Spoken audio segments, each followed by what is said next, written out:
وبركاته. إن الحمد لله نحمده ونستعينه ونستغفره ونعوذ بالله من شرور أنفسنا وسيئات أعمالنا من يهد الله فلا مضل له ومن يضلل فلا هادي له أشهد أن لا إله إلا الله وحده لا شريك له وأشهد أن محمدا عبده ورسوله. أما بعد. Alhamdulillah para jamaah dirahmati Allah, kembali lagi bertemu dengan saya di majlis ini. Kali ini saya menggantikan Ustadz Musta'in yang beliau safar, maka saya duduk di sini untuk mengisi kekosongan yang ditinggalkan oleh beliau. Para jamaah dirahmati Allah, masih kita dalam pembahasan 10 kaidah tentang istiqomah, dan insyaallah hari ini sebagai hari penutupan atau hataman dari buku ini. Moga-moga kita bisa mengambil manfaat dan memberikan konklusi atau kesimpulan dari buku ini. Nah, seperti yang saya sebutkan di awal, bahwasanya kalau masyarakat terbiasa untuk menamatkan, menghatamkan buku-buku ulama, kita harap moga-moga itu menjadi kebiasaan yang terus dilakukan oleh masyarakat. Dan sengaja saya pilih buku-buku yang tipis, yang tidak tebal, tujuannya agar masyarakat mendapatkan, oh gini tuh rasanya selesai dari satu kitab. Kurang lebih menghabiskan 4 atau 5 pertemuan untuk menghabiskan buku ini. Dimulai dari Juni akhir, dan Juli awal ini sudah selesai insyaallah di pertemuan hari ini. Para jamaah dirahmati Allah, terakhir kemarin kita membahas kaidah yang ke-9. Apa itu? Syahwat dan syubhat. Hal terbesar yang mengganggu keistiqomahan seorang hamba adalah syahwat dan syubhat. Seorang hamba kalau tidak kena masalah syahwatnya, maka kena masalah syubhatnya. Dan saya sudah sebutkan di pertemuan yang lalu, kita kaum muslimin tidak boleh meremehkan salah satu dari keduanya. Jangan merasa, oh kalau saya itu insya Allah kuat kalau masalah syubhat, atau kebalikannya, saya kuat masalah syahwat. Tidak. Kemarin kita sebutkan bahwasanya orang mungkin tidak kena batunya hari ini tentang syubhat yang dia bermain dengannya, tapi mungkin besok, pertemuan berikutnya, kesempatan berikutnya dia kena. Jebakan syaitan, syahwat ataupun syubhat itu kalau seorang hamba sudah kena, dia sulit keluar. Kita sebutkan kemarin hadisnya, bagaimana dimisalkan bahwasanya syubhat dan syahwat, apapun yang Allah haramkan itu sebagai pintu. Pintunya gimana kondisinya? Ada palang pintunya atau cuma kain? Cuma kain. Tidak butuh effort, tidak butuh usaha, tidak butuh energi besar untuk bisa masuk. Karena memang aslinya terbuka, cuma dikasih tutupan kain. Manusia kalau melihat pintu terbuka seperti itu cenderung pingin ngintip, pingin lihat.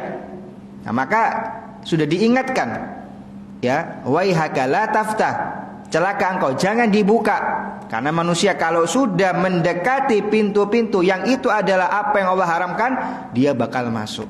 Dan kalau masuk dia tersesat. Karena jalan kebenaran itu mudah. Shiratal mustaqim itu mudah, lurus. Adapun jalan-jalan kesesatan kalau sudah masuk bulet. Maka enggak usah aneh orang yang sudah bergelimang dosa, bergelimang syahwat ataupun syubhat, saat disuruh keluar dari kegelapan tersebut muter-muter. Karena itulah jebakan syaitan. Kalau sudah masuk sulit keluarnya.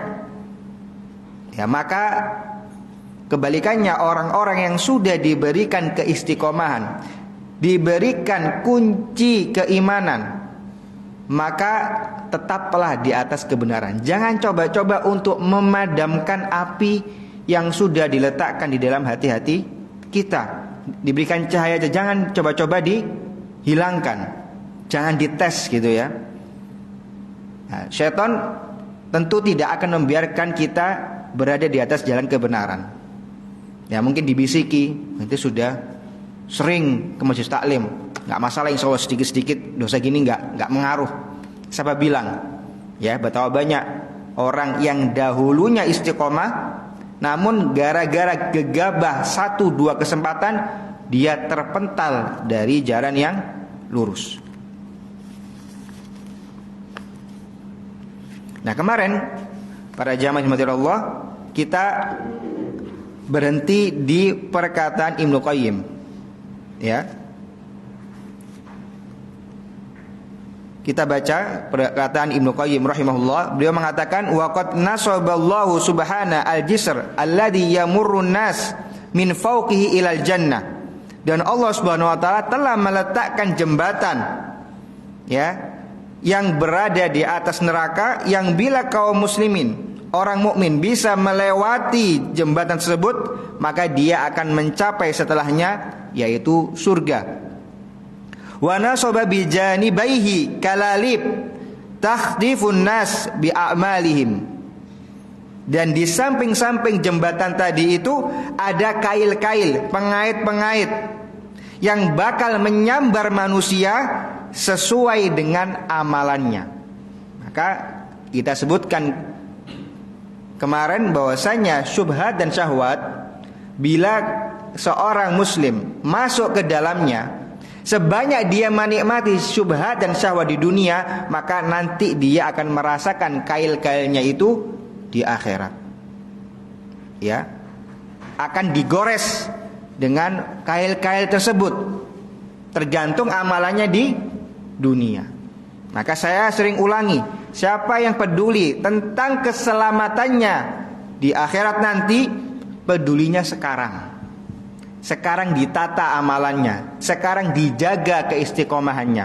Karena kesadaran kita nanti pas di akhirat tidak ada gunanya. Lalu pas di akhirat tidak ada gunanya. Ya, berguna kalau kita sadarnya di dunia dan memperbaiki amalannya di dunia. Karena di dunia ini adalah tempat kita beramal. Adapun di akhirat tempat kita menerima balasan. Kita lanjutkan. Fahakada kalalibul batil min tashbihatil dhalal wa syahwatil ghay tamna'u sahibaha minal istiqamah ala tariqil haqqi wa suluki wal ma'sum man asamahullah. Berkata Ibnu Qayyim, lanjutan tadi, dan seperti itulah kail-kail kebatilan dari syubhat dan syahwat. Mereka itu menghalangi manusia dari beristiqomah di jalan Allah. Wal ma'sum, orang yang terjaga adalah orang yang mampu menghindarkan dirinya dari dua hal tersebut. Menghindari syahwat, menghindari syubhat. Wal abdu fi hadzal maqam yahtaju ila naw'aini minal hidayah liyaslam lahu sayruhu. Wahuma al-hidayah ila siratil mustaqim wal hidayah fi as-siratil mustaqim. Perhatikan para jamaah. Di sini beliau menjelaskan, ya, Syekh Abdul Razak menjelaskan, nanti akan dinukilkan lagi perkataan Ibnu Qayyim. Ya, beliau menjelaskan bahwasanya seorang hamba dalam hidupnya butuh dua macam hidayah. Butuh dua macam hidayah. Ada yang tahu? Apa ada yang mau nebak? Apa dua macam hidayah tersebut?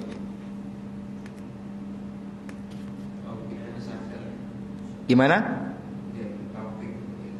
Taufik dan irsyad. Iya, itu ada pembagian seperti itu. Ya. Tapi bukan itu jawabannya. Ya. Di sini beliau menjelaskan hidayah yang dibutuhkan kaum muslimin atau seorang hamba secara umum itu dua. Pertama, hidayah menuju jalan yang benar, menuju ke hidayah ke jalan yang benar.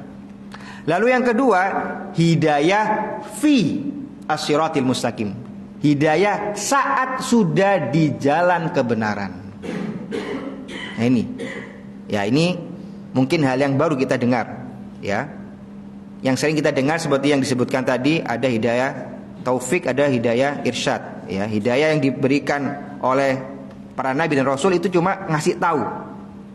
Ya, adapun hidayah yang diberikan oleh Allah saja tidak bisa diganggu-gugat oleh yang lain, ada hidayah taufik. Nah, di sini ada pembagian yang lain. Ya, bahwasanya hidayah yang dibutuhkan oleh seorang hamba dua macam.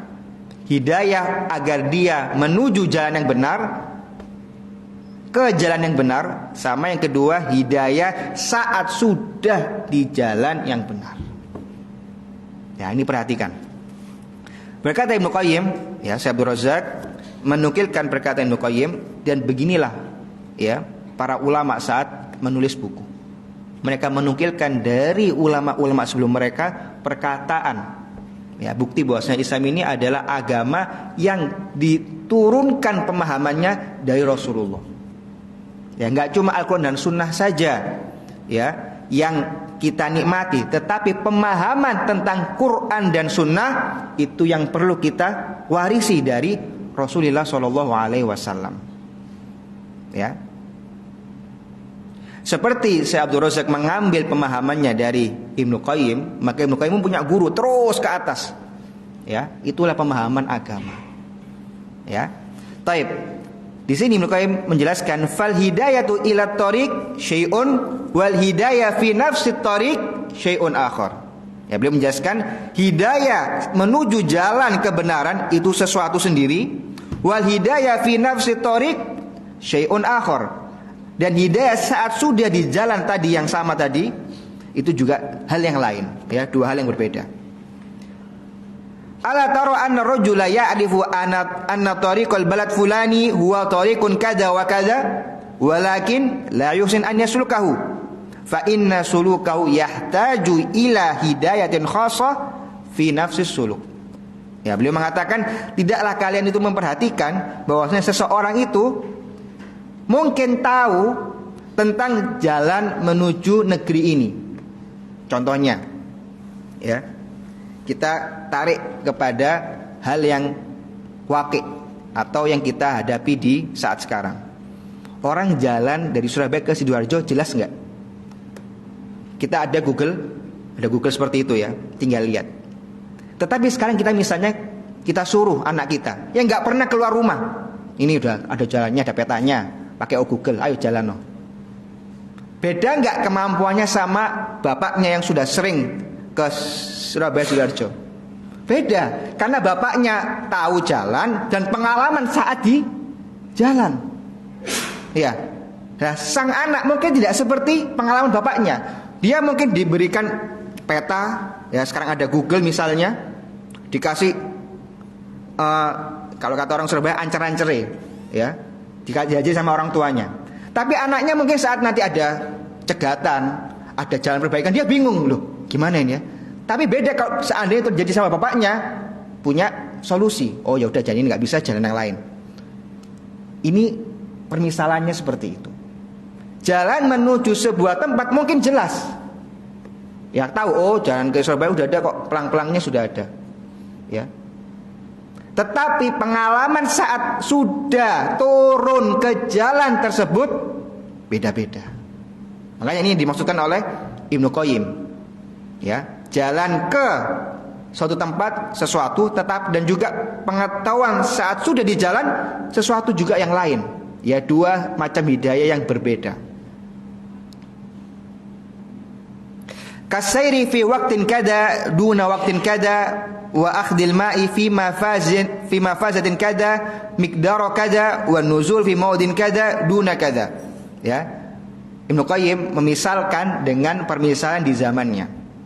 Ya, kalau tadi saya misalkan dengan Surabaya Sidoarjo, ya, dengan Google tadi, ini Ibnu Qayyim memisahkan dengan apa yang ada di zaman beliau.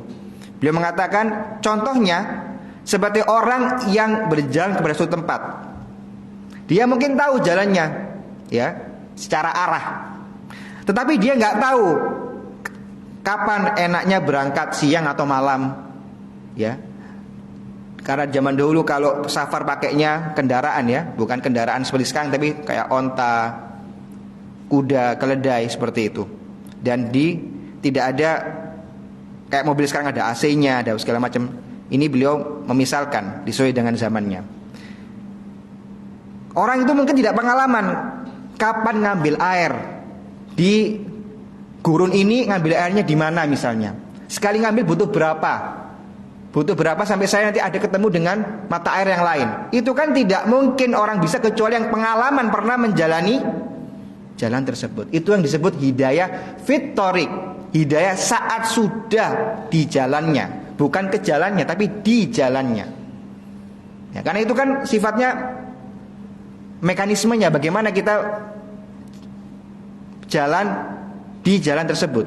Ya. Kalau alamatnya mungkin orang tahu. Oh, kalau misalnya dari kota Madinah saya mau ke Syam, udah pokoknya ke utara saja. Teorinya gampang. Tapi kalau sudah menjalani, jalannya terjal. Ya tadi ngambil airnya kapan, sekali ngambil berapa gentong sampai saya ketemu yang lain, itu nggak bakal tahu kecuali ya itu dapat hidayah saat di jalan tersebut. Fahadi hidayah fi nafsi sayr qad yuhmiluha man huwa arifun bi anna tariq hiya hadhihi fayahlak wa yanqati anil maksud.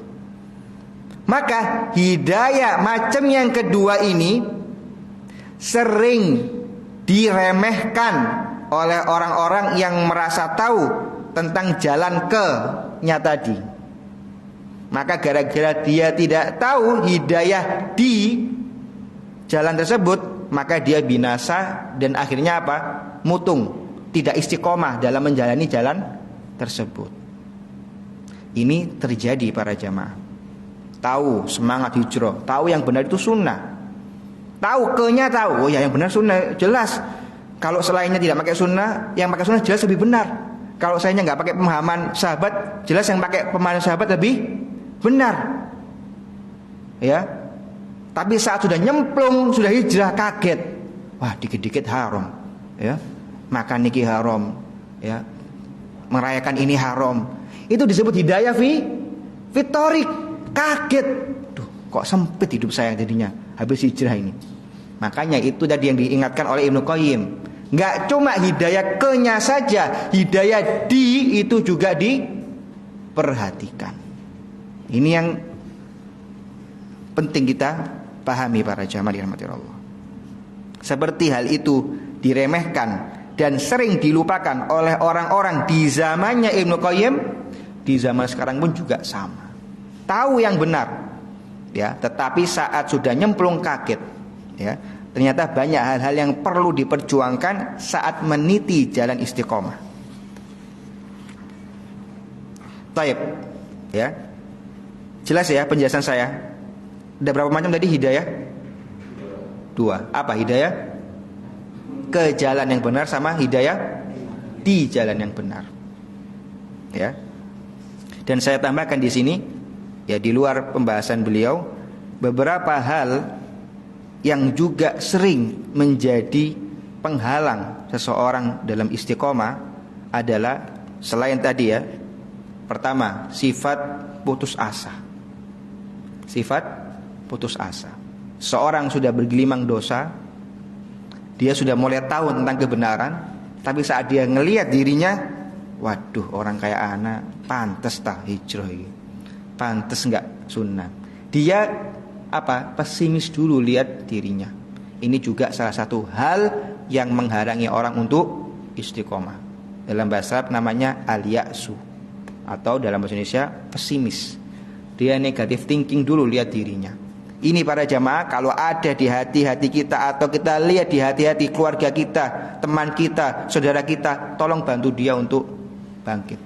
Karena kalau punya pesimis sulit untuk istiqomah. Ya, memulai istiqomah itu butuh modal, ya, modal jiwa, modal keberanian, modal mau meninggalkan yang haram. Nah, kita bantu dia untuk tidak pesimis, optimis sama dirinya. Seburuk-buruk apapun dirinya di masa lalu, selama nafas ini masih ada, dia masih punya kesempatan untuk meniti jalan istiqomah. Ya, orang mungkin pesimis lihat keadaannya. Mungkin ada juga yang pesimis lihat umurnya. Saya 60 baru ngaji. Setelat. Enggak usah. Enggak, jangan pesimis. Ya, mulai walaupun sekasep apapun, ya. Yang kedua, yang saya tambahkan, yang sering menjadi penghalang orang untuk istiqomah apa? Terburu-buru. Saya sudah lama atau sunnah, tapi kok saya tidak bisa ini, tidak bisa itu. Ya, dia membandingkan dirinya dengan koleganya yang juga ngaji. Jangan terburu-buru, Bapak. Ya, seperti kita itu memiliki ya sifat yang berbeda-beda, pengalaman hidup yang berbeda-beda, sifat yang berbeda-beda, maka saat diobati oleh agama Islam ini, jiwa-jiwa kita itu waktunya berbeda-beda. Ya, saya sudah contohkan kemarin, orang yang lahir sudah dari sononya sifatnya itu loman, mudah memberi. Kalau dikasih ayat-ayat sudah kok mudah dia ngasih. Ada orang yang memang sifatnya ya dari sononya, kecondongannya sulit ngasih orang itu. Ya, kalau kata orang Jawa, kalau genggam air itu gak netes. Bayangin air ditaruh tangan digenggam gak netes. Ya. Itu jelas beda. Saat orang itu ngaji di guru yang sama, di musola atau masjid yang sama, mendapatkan ayat yang sama, perintah untuk sedekah, yang loman cepat melakukannya. Yang dari sononya, kecondongannya bakhil, ya butuh waktu. Bukan gak bisa, butuh waktu. Ya, saling minta sama Allah, butuh prosesnya tadi. Maka tadi al-isti'jal, terburu-buru, itu termasuk penghalang orang itu istiqomah. Dia bingung, duh saya kok kayak gak lurus-lurus ini ya. Sudah sering ngaji, loh beda-beda kondisinya. Masa orang untuk dibentuk keistiqomahan di sifat A, sifat B, sifat C, itu butuh waktu yang berbeda-beda. Jangan disamakan dengan orang lain. Betul, kita berlomba-lomba, tetapi jangan semangat berlomba-lomba nanti berakhir dengan apa? Meninggalkan istiqomah. Saya sudah ngajinya sama, startnya sama Pak Fulan ini, kok saya gini keadaannya dia gitu. Ya itu butuh waktu. Ya butuh hidayah dan taufik, terus minta sama Allah. Taib. Itu tambahannya. Kita sekarang masuk ke kaidah yang ke-10. Ya, ini kaidah terakhir. Ya, ini ada kaidah terakhir, nanti ada juga penutupan yang diberikan oleh Syekh Abdul Razak. Kaidah yang ke-10, at-tashabbuh bil kuffar min a'dhami januh anil istiqamah. Ya. Tashabbuh dengan orang-orang kafir termasuk dari sebab terbesar orang itu melenceng dari jalan istiqomah. Saya ulangi, tashabbuh dengan orang-orang kafir itu termasuk ya sebab terbesar orang itu melenceng dari jalan istiqomah. Beliau mengatakan wa tashabbuh bihim raji'un ila naw'aini minal fasad. Fasadil ilm au fasadil amal. Bertasyabuh dengan orang-orang kafir itu kembali kepada dua macam kerusakan. Kerusakan ilmu dan kerusakan amal. Wa ta'ammal hadzal ma'na fi qouli ta'ala ihdinas siratal mustaqim. Ihdinas siratal mustaqim, siratal ladzina an'amta 'alaihim ghairil maghdubi 'alaihim waladdallin. Siapa ini yang dimaksud? Siapa yang dimaksud dengan siratal ladzi? Maaf, ghairil maghdubi 'alaihim waladdallin. Yahudi dan Nasrani. Ya. Secara umum dua ini yang paling sering diikuti oleh kaum muslimin, yang sudah diingatkan oleh Al-Qur'an. Tetapi secara hukum ya siapapun, orang kafir, mau dia Buddha, ya mau dia Hindu, siapapun aja, kita tidak boleh bertasyabuh. Kita nggak boleh menjalani jalannya mereka. Ya kenapa? Karena Allah sudah mengingatkan, maghdub. Apa maghdub? Dimurkai. Dhalin. Apa artinya dhalin? Sesat. Allah sendiri yang mengatakan seperti itu. Ya, bukan berarti kita sedang membenturkan masyarakat dengan masyarakat yang lain. Enggak, ini ayat Allah. Allah yang mensifati bahwasanya jalan mereka, ya, baik Yahudi atau Nasara, adalah jalan yang sesat dan dimurkai oleh Allah Subhanahu wa taala. Wa fasadul yahud min jihatil amal. Kerusakan yang terjadi pada kaum Yahudi itu kerusakan dalam masalah pengaplikasian, dalam masalah beramal. Wa fasadun nasara min jihatil ilm. Dan kerusakan yang terjadi di kaum Nasara itu kerusakan dalam masalah apa? Kalau jadi amal berarti ini apa? Ilmu. Fal Yahud alimu walam ya'malu. Orang Yahudi itu tahu nggak Rasulullah bakal diutus? Tahu nggak mana yang benar? Tahu. Tetapi apa? Lam ya'malu, tidak mau beramal, enggan beramal. Ya. Wan Nasara amilu bila ilmin. Orang Nasrani mereka itu beramal tapi tidak ada basicnya, nggak ada ilmunya. Ya. Fal fasadu ladzi yakunu fi hadzal bab imma bi musyabahati lil yahud bi ayyakuna indal insan ilmun la ya'mal bihi au bi musyabahatin lin nasara bi an ya'mal bila ilmin wala basira. Maka kerusakan yang terjadi dalam hal ini, ya, yang mungkin menimpa kaum muslimin itu bisa jadi dengan memiripkan dirinya dengan orang Yahudi. Apa penyakitnya? Tahu tapi tidak beramal, atau dengan memiripkan diri mereka dengan orang-orang Nasara, beramal tapi tidak tahu ilmunya. Ini terjadi nggak di kaum muslimin zaman sekarang? Terjadi. Tahu sholat itu wajib tapi tidak sholat. Tahu bohong itu tidak boleh tapi bohong. Tahu curang, ya, di timbangan itu haram tapi tetap dilakukan. Penyakitnya siapa? Yahudi. Ini menimpa kaum muslimin. Allah Subhanahu wa taala, para jamaah, tidaklah menurunkan ayat tentang larangan-larangan, ya, atau tentang kisah-kisah orang umat-umat terdahulu yang celaka, kecuali apa? Agar kita nggak jadi seperti itu. Bukan cuma kisah dongeng, bukan, tetapi diingatkan, ya, umat-umat ini celaka sifatnya seperti ini, seperti ini, seperti ini. Apa konklusinya? Apa kesimpulannya? Jangan jadi seperti mereka. Diingatkan biar kita hati-hati, tidak menjadi seperti mereka. Ya tadi, orang Yahudi kebiasaannya tahu sesuatu tapi tidak diamalkan. Maka itu juga lah yang menimpa sebagian kaum muslimin zaman sekarang. Tahu riba haram, tapi ya sudahlah Ustaz, sudah biasa, sudah dibolehkan secara diam-diam oleh seluruh orang zaman sekarang. Ya, tahu perzinahan itu haram, tapi saat dibuka, nauzubillah, lokalisasi dan segala macam, ya, penyakit-penyakit masyarakat, diam saja, ya, membiarkan, ya, tidak ada ghirahnya, tidak ada cemburunya terhadap agama Allah yang dilanggar. Begitu juga orang-orang yang memiripkan dirinya dengan perangnya orang-orang Nasara, beramal terus tapi tidak ada ilmunya. Maka hal ini bakal menyeret orang-orang tersebut kepada apa? Beramal kepada dengan sesuatu yang tidak dicontohkan oleh Rasulullah SAW. Atau yang kedua, ya, mereka beramal tetapi berlebihan, ghulu. Karena itu juga penyakitnya orang-orang Nasara.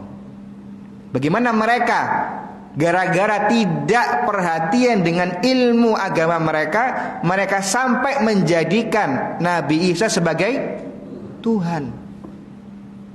Apa kesalahannya? Ya, karena tidak mengilmui.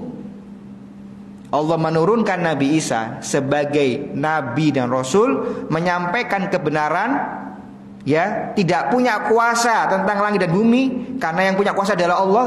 Tapi mereka hapus, ya, intinya kalau bisa menghidupkan yang mati itu seperti Tuhan, ya sudah, dia Tuhan juga. Ya, ini beramal tapi tidak ada ilmunya. Kaum muslimin diminta seperti apa, para jamaah? Diminta dua-duanya, mengilmui juga apa? Mengamalkan.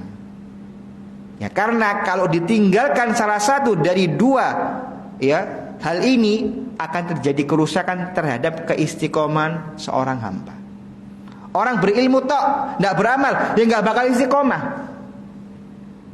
Orang beramal saja getol dalam ibadahnya, tapi tidak pernah mengilmui apa yang dia ibadahkan, juga mungkin jatuh dalam perbuatan ghulu, berlebih-lebihan, atau jatuh dalam perbuatan bid'ah. Nah, ini sudah semuanya diingatkan oleh agama Islam. Ya, bukan perkataan kemarin sore, bukan, tetapi ini sudah diingatkan di dalam surah Al-Fatihah yang sering kita baca. Diingatkan dari dua macam jalan umat-umat yang dicela oleh Allah Subhanahu wa taala. Yahudi karena berilmu tak beramal, Nasara yang beramal tanpa ilmu. Kita lanjutkan. Wa qad sama Syekhul Islam Ibnu Taimiyah kitabahu Iqtida' Shiratal Mustaqim mukhalafat ashabil jahim wa asyara fihi rahimahullah ila ba'di umuri ahli kitab allati ubtuliyat biha hadhil ummah liyajtanibil muslim al-inhirafa an siratil mustaqim ila siratil maghdubi alaihim awid dhalin wa awrada qaula Allah subhanahu wa ta'ala wadda katsirun min ahli kitab law yaruddunakum min ba'di imanikum kuffara hasadan min indi anfusihim min ba'di ma tabayyana lahumul haq. Ya, lalu beliau Syekh Abdul Razak menukilkan ya perkataan ya Syekhul Islam Ibnu Taimiyah di dalam bukunya Iqtida' Shiratal Mustaqim dan mengisyaratkan ya bahwasanya Syekhul Islam Ibnu Taimiyah mengisyaratkan di dalam bukunya tersebut beberapa poin ya dari urusan kaum ahlu kitab yang sedang menimpa kaum muslimin. Lihat, hal ini ya tasyabbuh dengan Yahudi dan Nasara itu sudah menimpa kaum muslimin bahkan di saat zamannya Ibnu Taimiyah. Artinya para jamaah, penyakit masyarakat itu atau penyakit umat ini siklusnya sama, itu saja. Tugas kita apa? Ya ngambil obat yang dahulu dipakai orang-orang terdahulu untuk mengobati masyarakatnya. Penyakitnya sama. Ya tasyabbuh, syubhat, syahwat. Tugas kita sebagai kaum muslimin terus memperbaiki diri, terus mengobati masyarakat. Dan ini adalah perjuangan yang tidak ada akhirnya. Seperti manusia itu sifatnya adalah mudah untuk jatuh kepada kesalahan dan tidak ada orang yang tidak salah. Ya terus hari ini benar, besoknya mungkin salah lagi. Terus dia telateni dirinya. Maka umat ini pun juga perlu ditelateni. Penyakitnya itu saja. Kita baca perkataan Ibnu Qayyim, perkataan Ibnu Taimiyah. Mereka menggambarkan kejadian di masyarakat mereka yang sebenarnya juga ada di masyarakat kita. Ya itu saja. Ya, maka kita perlu perhatiannya dikuatkan juga. Lalu beliau membawakan ayat dari surah Al-Baqarah ayat 109, wadda katsirun min ahli kitab. Banyak ya dari ahli kitab tersebut berharap bisa menjadikan kalian kafir lagi setelah keimanan kalian. Kenapa? Karena mereka hasad terhadap kalian. Berkata Ibnu Taimiyah, fadammal yahuda ala ma hasadul mu'minin alal huda wal ilm. Allah Subhanahu wa taala mencela kaum Yahudi karena mereka tuh hasad terhadap kaum mukminin yang sudah mendapatkan hidayah dan ilmu. Wa qad yubtala ba'dul muntasibina ilal ilm wa ghairihim bi naw'in minal hasad liman hadahullah bi ilmin nafi' aw amalin salih wa huwa khuluqun madmum mutlaqan wa huwa fi hadzal mawdi' min akhlaqil maghdubi alaihim. Nah, salah satu hal yang menjadi contoh tentang sifat Yahudi yang diserap oleh sebagian kaum muslimin adalah sifat hasad. Ya, sifat hasad. Di sini beliau menyinggung ya, ada juga kaum mukminin atau umat ini yang mencontoh sifat-sifat Yahudi, yaitu hasad. Gimana hasadnya? Hasad saat melihat orang dapat hidayah. Hasad saat orang diberikan ilmu yang bermanfaat. Hasad kalau ada orang yang beramal soleh. Beliau mengatakan wa hadza khuluqun madhmum mutlaqan. Yang seperti itu adalah akhlak yang tercela secara mutlak. Dan ini termasuk akhlak-akhlak orang-orang yang maghdubi alaihim, yang dimurkai oleh Allah Subhanahu wa taala. Nah, ini saya tarikkan contohnya dari kenyataan zaman sekarang. Maka para jamaah, kalau ada orang nyinyir, mencemooh, tidak enak pandangannya, tidak enak omongannya terhadap orang yang ikut ngaji, ikut sunnah, ya, lihat orang yang 5 waktu di masjid, ya, sholatnya, lihat orang yang sudah tidak isbal dinyinyiri. Seperti siapa sifatnya? Orang Yahudi. Hasad, lihat orang benar tuh hasad. Ya, orang Yahudi dahulu sebelum Rasulullah diutus, mereka menjanjikan orang-orang Arab, kami akan melibas kalian, akan menghabisi kalian dengan nabi yang turun akhir zaman. Saat turun ternyata nabi itu dari darahnya orang Arab, kaget, malah hasad terhadap apa yang Allah berikan kepada mereka. Akhirnya apa? Tidak mau masuk Islam. Korelasinya di zaman sekarang, ya, melihat orang mengisi masjid-masjid yang kosong, melihat orang menghidupkan masjid-masjid dengan pengajian, ada sebagian kaum muslimin sendiri yang tidak suka, yang risih lihat orang bolak-balik yang masjid itu. Orang bolak-balik di depan rumahnya kok bolak-balik, biasanya sepi, di depan tenang, lihat orang gerudukan ke masjid bingung. Ini hati-hati. Diingatkan oleh Ibnu Taimiyah dengan menggunakan ayat yang tadi. Ada orang yang hasad saat orang mendapatkan hidayah. Ada orang yang hasad saat melihat orang mendapatkan amal soleh, ya. Nah, itu hati-hati. Itu mirip dengan sifatnya orang-orang Yahudi.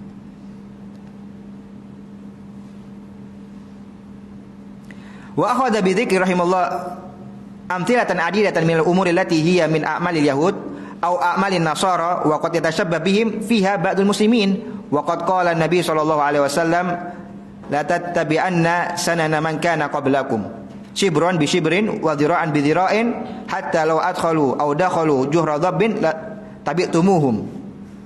Ya, beliau mengatakan, dan ada juga sebagian kaum, ya, dari kaum ini atau umat muslim yang mencontoh sifatnya orang-orang Nasoro. Ya, tadi yang saya misalkan, ya, nyari gimana ibadah tapi lupa untuk belajar ilmunya. Artinya apa? Tidak disaring mana sih amalan yang sesuai sunnah, mana yang tidak sunnah.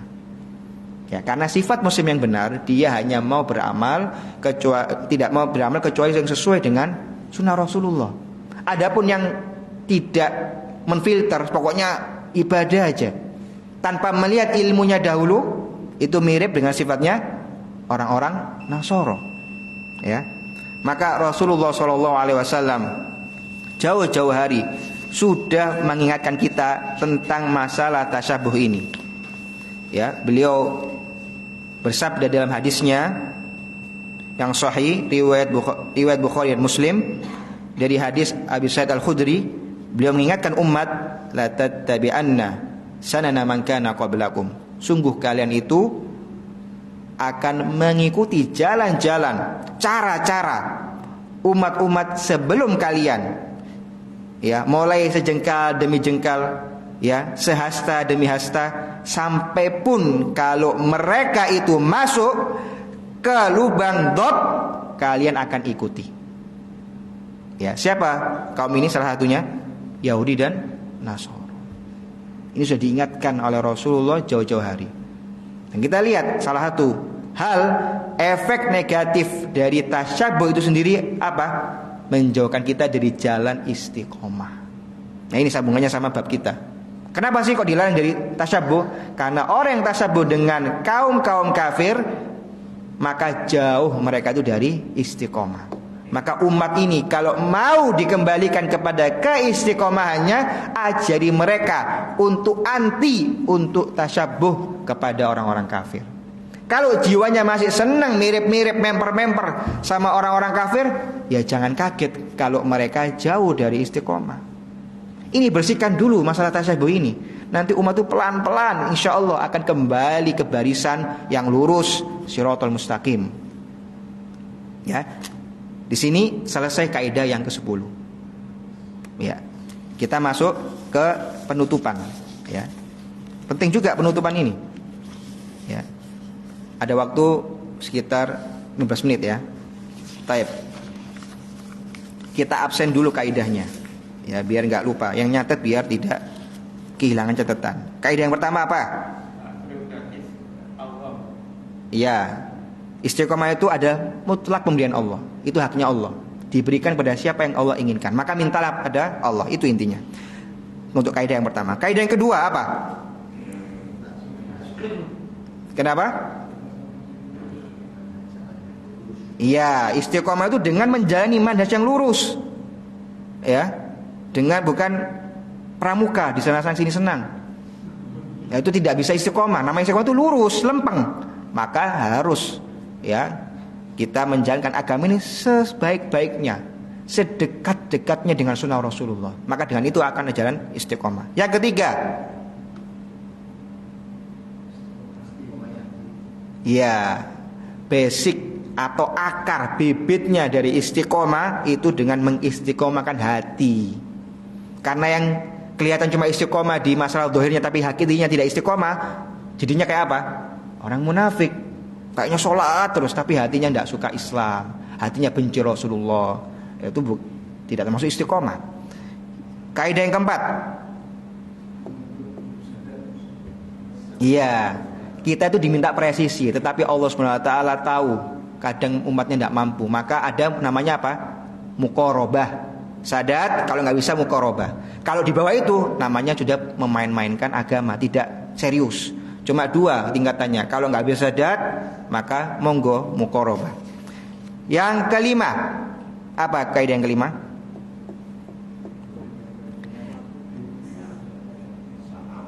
Iya, istiqomah itu yang sempurna. Perkataannya, perbuatannya, isi hatinya, semua harus dirapikan ke dalam jalan yang istiqomah.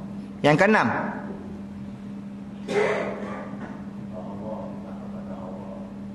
iya, istiqomah itu untuk Allah, ya, ikhlas kepada Allah ya. Wabillah, dengan meminta pertolongan Allah.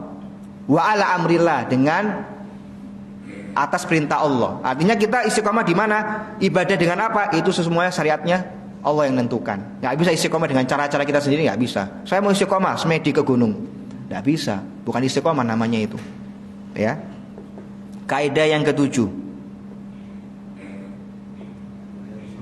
Iya. Mau gimana pun istiqomahnya jangan sampai sombong, jangan sampai terlena dengan amalannya atau berbangga diri dengan amalannya. Itu tidak boleh. Tidak seperti itu istiqomah. Ujungnya istiqomah itu justru adalah harap-harap cemas mendapatkan rahmat Allah. Ya, takut berharap, bukan malah sombong atau membanggakan diri atau merendahkan manusia yang lain yang belum istiqomah. Yang kedelapan, iya, salah satu efek positif orang istiqomah dunia, maka akan Allah jadikan dia nanti saat menjalani, ya, melewati yang namanya jembatan itu juga istiqomah lempeng, mudah jalannya, tidak jatuh ke neraka atau kena kail-kail yang ada saat itu. Kaidah ke-9, iya, yang mau istiqomah benar-benar jauhi syubhat dan syahwat. Karena penyakitnya orang tidak bisa istiqomah karena dia bergelimang syubhat atau syahwat. Yang 10, iya, tasyabuh dengan orang kafir itu merusak, ya, proses keistiqomahan seorang hamba. Taib, kita masuk penutup ya. Beliau memberikan penutup yang ini juga nasihat yang sangat baik untuk kita mengakhiri atau khataman kitab ini. Beliau mengatakan akhtimu bi kalimatin jamilatin matinatin li Syekhul Islam Ibnu Taimiyah. Beliau menutup perkataannya dengan perkataan tadi Ibnu Taimiyah. Dan juga di sini juga ada perkataan Ibnu Taimiyah. Beliau mengatakan yaqulu Ibnu Qayyim sami'tu Syekhul Islam Ibnu Taimiyah yaqul a'dhamul karamati luzumul istiqamah. Muridnya Ibnu Qayyim, ya, mengatakan atau mendengar perkataan gurunya yaitu Ibnu Taimiyah. Nah, yang belum tahu bahwasanya Ibnu Taimiyah itu gurunya Ibnu Qayyim, nah sekarang monggo biar tahu. Ibnu Qayyim itu muridnya Ibnu Taimiyah dan dua-duanya top, ya, dalam masalah agama Islam ini. Benar-benar buku-bukunya sangat digandrungi oleh ulama-ulama. Taib. Apa perkataan Ibnu Taimiyah? A'dhamul karamah luzumul istiqomah. Sebaik-baik, seagung-agung karamah itu orang bisa istiqomah. Ya. Ini mindset yang harus dirubah di masyarakat. Karamah bisa muluk, bisa terbang. Karamah bisa keluar air di tangannya. Karamah bisa ngilang. Karamah bisa lolos dari begalan. Tapi di sini disebutkan sebesar-besar karamah, seagung-agung karamah adalah orang bisa istiqomah di hidupnya. Telaten untuk menjaga imannya, jangan sampai redup. Telaten menjaga hubungannya kepada Allah. Telaten untuk terus meningkatkan kualitas imannya dari Islam, iman sampai ihsan. Ya. Wa qala Syekhul Islam Taimiyah rahimahullah fi kitabi Al-Furqan baina auliya'ir rahman wa auliya'isy syaitan Wa innama ghayatul karamah luzumul istiqamah. Ya, berkata lagi beliau di bukunya yang lain, di dalam bukunya berjudul Al-Furqan, pembeda antara wali-wali Allah yang Maha Pengasih dengan wali-wali syaitan. Ya, beliau mengatakan wa innama ghayatul karamah luzumul istiqamah. Ya, tujuan dari karomah sendiri itu adalah orang itu bisa istiqomah. Ya. Walihada yaqul Ibnu Qayyim naklan an ba'di ahli ilm qal kun sahibal istiqamah la talibal karamah. Ya. Lalu di sini Ibnu Qayyim menukilkan perkataan dari sebagian ahli ilm. Beliau mengatakan jadilah orang yang memiliki keistiqomahan, bukan cari-cari karomah. Dan ini peringatan atau nasihat beliau. Ya. Bimakna anal abdi yang bagi alaihi an yakuna dauman wa abadan mujahidan li nafsihi fi an talzama siratal mustaqim wa an tuhafid ala taatihi tabaraka wa ta'ala wa an tujahid li nafsihi ala dzalika liyanala a'dhamal fawz wa akbari al-ghanimah wa huwa qaulu rabbina azza wajalla. Beliau menjelaskan, ya, Syekh Abdul Razak menjelaskan perkataan tadi Ibnu Qayyim. Maaf, nukilan Ibnu Qayyim tadi dijelaskan oleh Syekh Abdul Razak. Makna perkataan tadi bahwasanya hamba itu harusnya lebih memfokuskan dirinya untuk bagaimana mendidik dirinya agar istiqomah. Bagaimana dia menjaga setiap amalan taatnya. Bagaimana dia terus kokoh di atas jalan yang benar, yang istiqomah. Kenapa? Karena nanti tujuannya adalah agar Allah Subhanahu wa taala mengkaruniakan kepada dia dengan rahmatnya surga yang dijanjikan kepada orang-orang yang istiqomah. Innal ladzina qalu rabbunallah tsumma istaqamu tatanazzalu alaihimul malaika alla takhafu wa la tahzanu wa abshiru bil jannati allati kuntum tu'adun. Ya.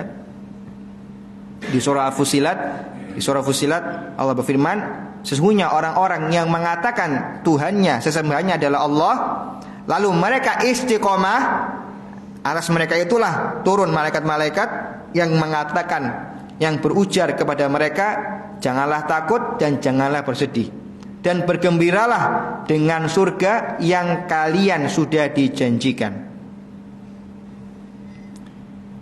Lalu di ayat lain surah Ahqaf Allah berfirman, innal ladzina qalu rabbunallah tsumma istaqamu fala khaufun 'alaihim wa lahum yahzanun. Sesungguhnya orang-orang yang mengatakan Tuhannya, sesembahannya hanyalah Allah, lalu mereka istiqomah, maka tidak ada rasa takut dan juga tidak ada rasa sedih. Ulaika ashabul jannah, mereka itulah orang-orang yang menjadi pemilik-pemilik surga, ahli-ahli surga, khalidina fiha, kekal selama-lamanya di dalamnya, jazaan bima kanu ya'malun, sebagai balasan atas apa yang mereka telah berbuat. Ya, di sini adalah ayat yang dijadikan penutup buku ini. Beliau mengatakan as'alullahal karim, saya meminta kepada Allah yang Maha Pengasih, yang Maha Dermawan, Rabbal Arsyil Azim bi asma'ihi wal husna wa sifatil ulya, an yaktuba lana jami'an ats-tsabat wal hidayah ila siratil mustaqim. Ya, beliau berdoa semoga-moga kita semua diberikan oleh Allah Subhanahu wa taala hidayah untuk terus tetap berada di jalan yang benar, di jalan yang istiqomah, wa an yu'izana min sabilil maghdubi alaihim wa sabilidz dhalin, dan moga-moga Allah melindungi kita dari jalan-jalan orang-orang yang dimurkai atau orang-orang yang sesat, wa an yusliha lana sya'nana kullah, dan moga-moga Allah memperbaiki seluruh urusan kita, wa an yusliha lana dinana alladhi huwa ismatu amrina, dan semoga Allah memperbaiki dan terus memperbaiki kualitas agama kita yang itu adalah inti dari urusan kita di dunia ini, wa an yusliha lana dunyana allati fiha ma'ashuna, dan juga Allah mudahkan, Allah perbaiki urusan kita dalam masalah dunia, wa an yusliha akhiratana, dan juga memperbaiki masalah akhirat kita yang di situ kita akan kembali, wa an yaj'al hayata ziyaratan lana fi kulli khair wal maut rahatan lana min kulli syarr, dan moga-moga Allah jadikan kehidupan kita ini, umur kita yang dipanjangkan ini, moga-moga menjadi tambahan untuk kebaikan, dan bila mana sudah datang ajal, semoga itu menjadi peristirahatan dari segala keburukan. Wa akhiru da'wana alhamdulillahirabbil alamin wa sallallahu wasallam wa barakallahu an'ama ala abdi wa rasuli nabiyina Muhammad wa ala alihi wa sahbihi ajma'in. Baik, kita sudah selesai dari kitab ini, alhamdulillah sudah khatam satu kitab. Ya, selesai dalam 4 atau 5 pertemuan. Ya, 9 Juli sekarang ya. 9 Juli. Berapa Juli? Iya, 5 pertemuan. 9 Juli sekarang tanggalnya. Ya, 9 Juli. Ya, kita sudah selesai. Taib. Pas sudah habis waktunya, saya tutup pertemuan kita. Moga-moga bermanfaat. Kita bisa aplikasikan 10 kaidah ini dalam kehidupan kita masing-masing. Moga-moga Allah mudahkan keistiqomahan bagi kita semua. Subhanakallah bihamdik asyhadu an la ilaha illa anta astaghfiruka wa atubu ilaik. Assalamualaikum warahmatullahi wabarakatuh.